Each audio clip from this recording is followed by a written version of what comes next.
बिस्मिल्लाहिर्रहमानिर्रहीम। आज हम बात करेंगे सूरह फुस्सिलत। वक़ाल अल्लज़ीना कफ़रू ला तस्मऊ लिहाज़ल क़ुरआन वल्ग़ू फ़ीही लअल्लकुम तग़लिबून। इस आयत में अल्लाह ताला फरमाता है, और ए रसूल, काफिर कहते हैं कि इस कुरान को सुना ही ना करो, और जब वो पढ़ा जाए तो इसकी क़िरात के दौरान शोर मचा दिया करो ताकि तुम गालिब रहो। ये आयत मक्का के उन लोगों के बारे में नाजिल हुई जो कुरान के असर से खौफज़दा थे। वो जानते थे कि अगर लोग कुरान को खामोशी और तवज्जो से सुन लें तो दिल बदल जाएंगे। इसलिए उन्होंने एक चाल चली, कुरान मत सुनो, अगर पढ़ा जाए तो आवाज़ें बुलंद कर दो, शोर, मजाक और हंगामा खड़ा कर दो, ताकि कलामे इलाही दिलों तक पहुंच ही ना सके। इस आयत से मालूम हुआ कि बातिल हमेशा शोर में छुपता है और हक हमेशा सुकून में बोलता है। जब कुरान नाजिल हो रहा था तो मक्का की गलियों में एक अजीब मंजर था। कुछ लोग खामोशी से सुनते थे और कुछ लोग डर जाते थे।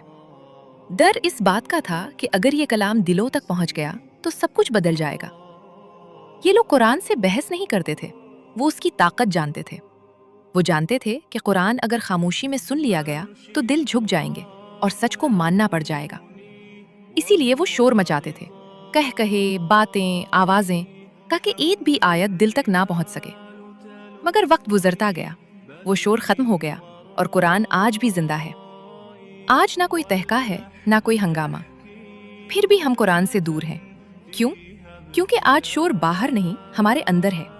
फोन की आवाज, मसरूफ जिंदगी, दुनिया की फिक्र, और कुरान खामोशी से हमारे इंतजार में है। वो हमसे कुछ मुश्किल नहीं मांगता, ना लंबा वक्त, ना बड़ी कुर्बानी। बस ये कहता है, चंद लम्हे रुक जाओ, मुझे सुन लो। अगर आज हमने कुरान को सुन लिया तो यही कुरान कल हमारे हक में गवाही देगा, और अगर हमने शोर को तरजीह दी तो कुरान हमसे सवाल करेगा।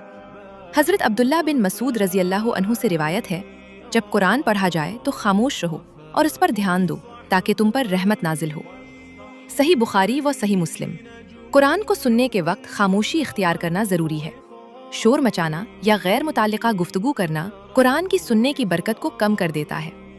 अल्लाह ताला कुरान के सुनने वालों पर अपनी रहमत नाजिल फरमाता है।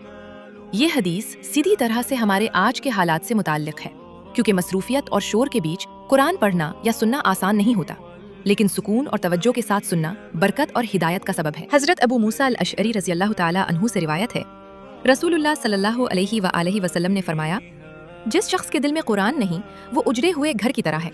तिर्मिज़ी 2913। हसन सही। कुरान को मत सुनना काफिरों की बात थी, मगर कुरान के वक्त खामोश न रहना कहीं हमारे